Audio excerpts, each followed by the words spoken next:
Oftentimes, as business owners, we think we're behind. The truth is that most of us just started out at the wrong place.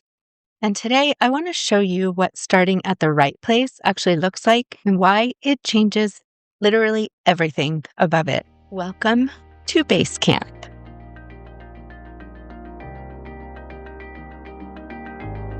Welcome to the Outcome Academy podcast. I am Ginny Seeley.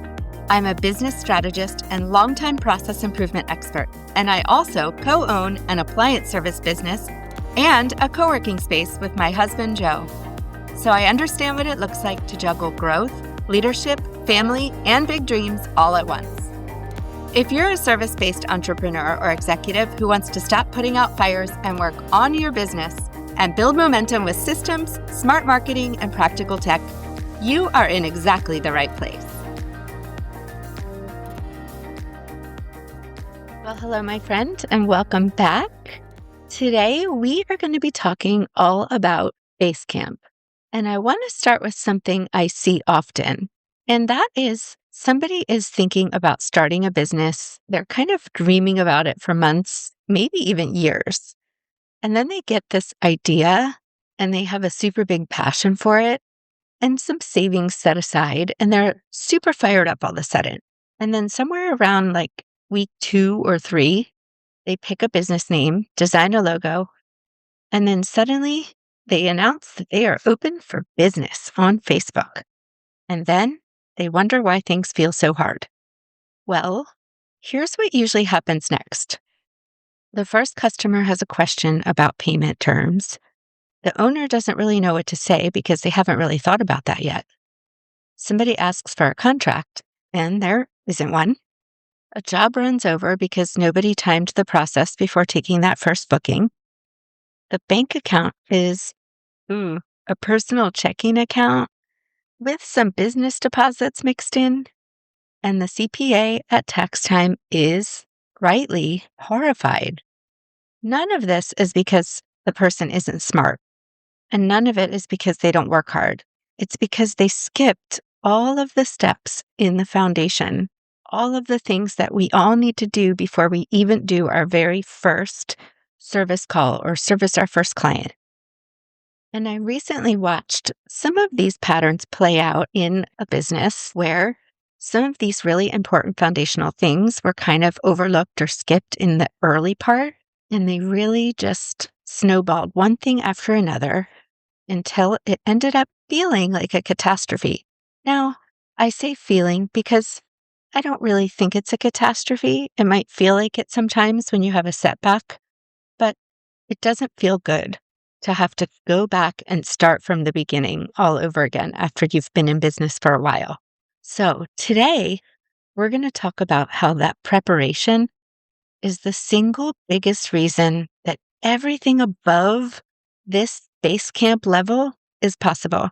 And it's one of the really, really important things that I credit with some of the stability that we've experienced at Cavalry Appliance Service. Most people start their businesses in a way where they kind of want to just get the gate open as fast as possible, get the first customer, get the revenue flowing. And I absolutely understand that urgency. It feels good to get money coming in right away. And there's real financial pressure sometimes. It's exciting. There's a voice in your head that says the longer you wait, the more money you're losing. But the important thing that the voice isn't telling you is that those mistakes that you make in the early months are expensive in ways that compound over time. I'm not talking about little inefficiencies. I'm talking about legal exposure from not having the right entity structure, tax liabilities from mixing your personal and business funds from the beginning, a reputation that takes a hit because your delivery process wasn't ready when your marketing brought in more people than you could handle. And this is a really important one, pricing that doesn't cover your actual cost of doing business because you didn't take the time to calculate your break-even point. Every single one of those problems is preventable, and they're not even that difficult to prevent. They're not that expensive to prevent, and they're preventable with the right steps done in the right order at the right time. The problem is not that you're lazy or careless when you're experiencing these types of things. The problem is that nobody gave you a map. And that's exactly why we built the Basecamp launch timeline inside of the 8,000er Mastermind framework. And today, I'm going to give you kind of a sneak peek behind the scenes of exactly what that covers, because I think it will help you reframe what getting ready to open actually means. You've heard me talk about the Business Mountain framework on this podcast before. Building a business is just like climbing a mountain. You don't show up at the trailhead and then start sprinting towards the summit. Every serious climber knows that what happens at base camp determines every single thing about the climb above it. In the 8,000er Mastermind, base camp is the stage before you have taken your very first customer. It's the foundation. And that's why today's episode is so important. I want you to be ready to be in business and be successful from the start. So inside the foundation of the Business Mountain framework, there are 8 distinct phases that need to happen in sequence. And that last part really, really matters, the sequence, because every single phase depends on the one before it. Phase 1, or step 1 of Basecamp, is defining. Before you spend $1 or tell anyone about your business name, you need to get crystal clear on the fundamentals. What do you do? Who do you do it for? What specific problems do you solve? Is there even a demand for what you're offering? What kind of competition is there in your area for that? Do you have a partner? If so, is there a legal agreement in place? This phase is where most people are so eager to rush through and get started. But this conversation alone, when you do it honestly, oh my goodness, it saves months and months of going in the wrong direction. And the cool thing is, even if you're not ready to go into the mastermind program, we have products to meet you exactly where you are. The Brand Builder Blueprint is just all about exactly this. A really great place to start is just listening to the episodes of this podcast, exploring all the freebies that we have on our website. We're here to serve you and save you from spending so much time, energy, and money on something before you're actually ready to take it to the next level. Okay, so step 2 of Basecamp is getting legal and structured. This is where you're going to choose your entity, register with your state, get your EIN, open your, this is important, dedicated business bank account. This is very, very important because we talked about this before in the Business Killers episode. If you make an LLC for your business, but you're mixing your personal and business finances together, you're doing something called piercing the corporate veil. And that means that you've just basically nullified the protection that your LLC affords you. So this part is really important. You want to make sure after you get your business bank account set that you get the right insurance before you ever stand in front of a customer. A lot of people skip the insurance piece and they might think they're going to get around to it one day. That is a risk you should never take. Your very first service call or client needs to be covered by your insurance because you just never know when something could go wrong. Step 3 is building your brand. This is really where the Brand Builder Blueprint comes into play.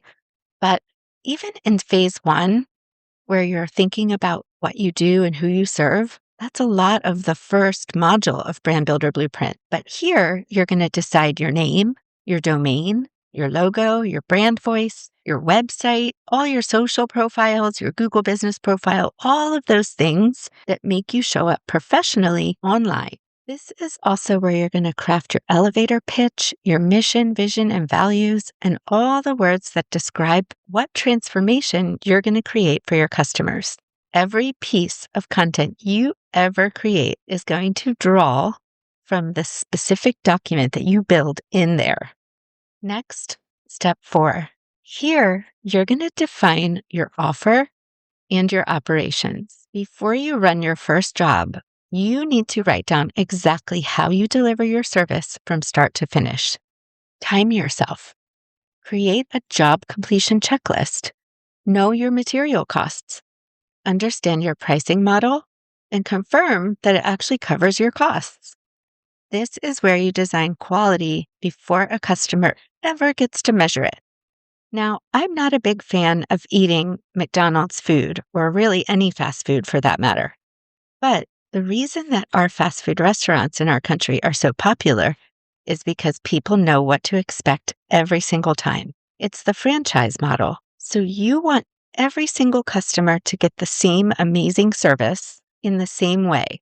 And that way people get to learn what to expect from your business. Moving on to phase 5. This is all about building your systems, your sales process, your lead tracking method, your proposal template, your payment terms, your contract, your invoicing rhythm, your scheduling system, your file management structure. All of these things need to be ready before your very first inquiry arrives. Because if you set up systems after your customers start to come in, you're kind of building the plane while you're flying it, and something usually gets missed. So think about it this way. It sounds really silly and probably overkill to build all of these things ahead of time. But we did all of these things before we even did our first service call for Cavalry Appliance. And then as soon as people started calling us, we had all these things in place and we already had a way and a system to capture where they were coming from. So we can tell you all the way back to our first customer how they found us. And that kind of information is gold when you're designing your marketing strategy.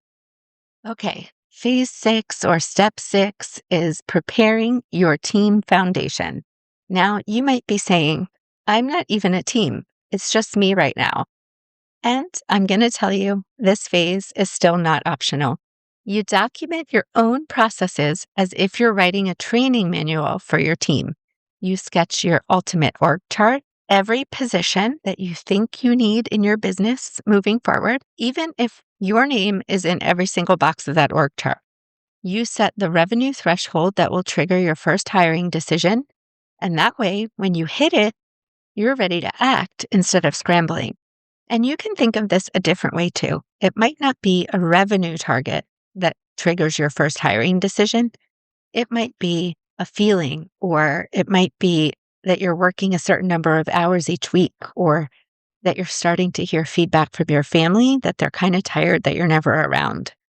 So think of some of those things that will be the tipping point that will cause you to hire somebody. And that way, when it happens, it's already defined and you don't have to feel guilty. You can just take the steps that you need to take. Phase 7 or step 7 is getting connected and visible. At this point, you have all of the things before this step established. You've got your name, you've got your entity, your bank account, all of your branding, your systems, you know what you're going to deliver, what your offers are, and you know how much you're going to charge. So you're ready to join a chamber of commerce, visit a BNI chapter, connect with other communities of business owners in your area, because now when you meet people, you can tell them all about your business. If you did all of these things before you had those things in place, you wouldn't really have a great elevator pitch in place because you wouldn't know what you're actually delivering. Now that you know all these things about your business and you're ready to rock and roll, you can start to build relationships before you need them. That timing is not accidental. This is strategic. This is a system for success. Phase 8 is launch readiness confirmation. Before you accept your first customer, you confirm that every single non-negotiable item on this list is in place. Your books are active. Your insurance is ready. Delivery process has been tested. Your feedback system is ready. Your sales conversation has been practiced. Brand Builder Blueprint is fully implemented. You didn't just watch the videos, you actually took action on all the steps. I have a document that outlines all of this so that my students can know exactly that they're ready to start taking on customers. We went through and read many different business books to help us know what to do to get started. We consulted mentors. We talked to other people who were already in business. We asked a lot of questions. We did a lot of research because Joe and I, we do not just jump into things without studying and preparing. And It's my recommendation that you also prepare for success. When you set your foundation in Basecamp and you get everything ready and you dot all your I's and cross all your T's, you prepare yourself for a much higher level of success as a business owner than those people who are just winging it. Think about the professional partner piece, because this is one of the things that surprises people most when they see the timeline laid out. The right professional at the wrong time wastes money, but the wrong sequence can cost you far more than money. Your attorney comes in before you form your entity and before you sign any agreement, not after, not when something goes wrong, before. If you have a business partner, your attorney needs to be involved before you go one step further together, because the time to write a partnership agreement is before anything is there to fight about. Your CPA is not a year-end tax person when you're a business owner. Your CPA is in the room before you open your bank account, before your first transaction. They tell you which entity structure fits your tax situation. They help you set up your books. They make sure you understand that self-employment tax is real. Quarterly estimated taxes are real. And that money you're depositing is not all yours to spend. That's not a good surprise at the end of the year.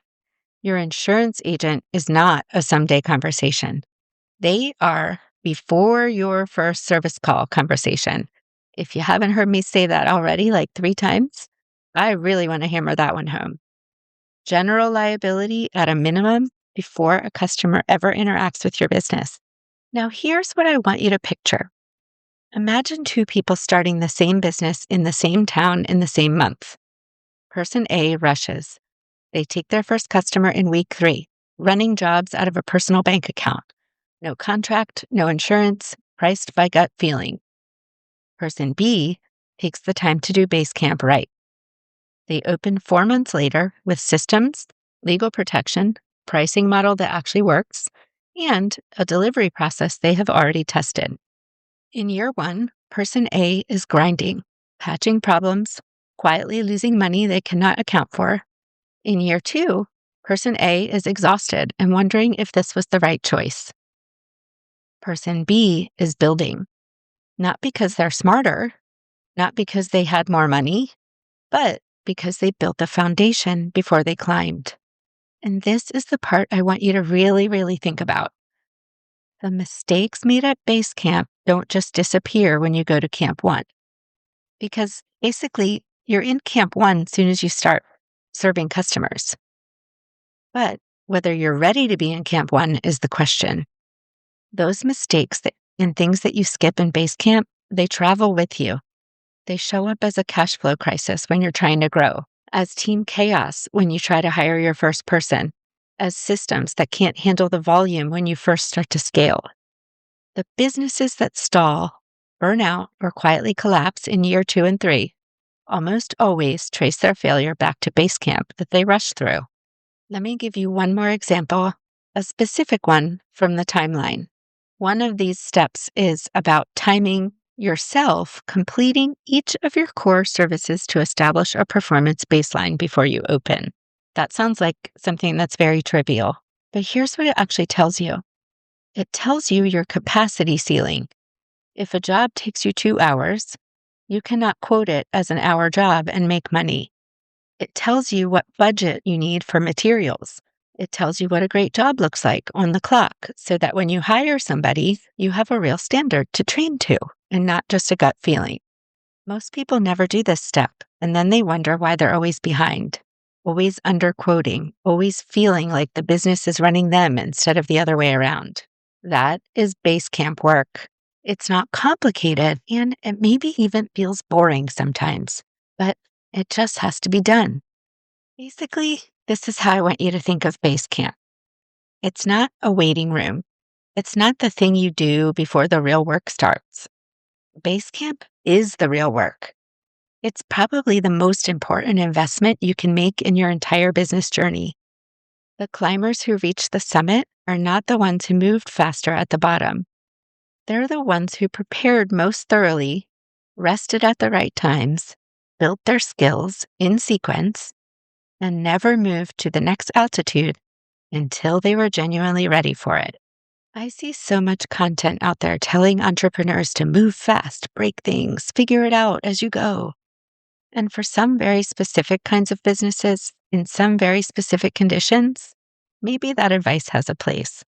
But for service-based business owners, where your reputation is your product, where your margins depend on your efficiency, where your first 10 customers become your referral engine for the next 100, the cost of getting it wrong is real and it lingers. You don't need to rush to Camp 1. You need to be ready for it. And being ready is not the same as being perfect. Ready means your foundation is solid enough that the weight of a real business can rest on it. And that is what Basecamp is for. If you're in that season right now, whether you're just starting or you've been operating for a while and you're realizing that your foundation has some gaps, the fact that you're asking the question is the most important thing. Most business owners don't ask until something breaks. Basecamp launch timeline that we kind of just walked through today is available through the 8,000er Mastermind, and it walks you through all the steps in sequence with guidance on exactly which professionals to engage and when. It's designed to be your map, so you never have to guess at the order of operations again. If you're ready to stop guessing and start building on solid ground, head on over to outcomeacademy.com. I'd love to see you inside the mastermind when you're ready. Thank you so much, and I am wishing you the absolute best Basecamp experience, because when really great, ethical, hardworking business owners win, everybody wins. As you think about this week, notice where this shows up in your own business. If you want to go deeper into this work, including the mastermind and other ways we support service-based business owners, you can explore everything at outcomeacademy.com. Thanks for listening, and I'll see you in the next episode.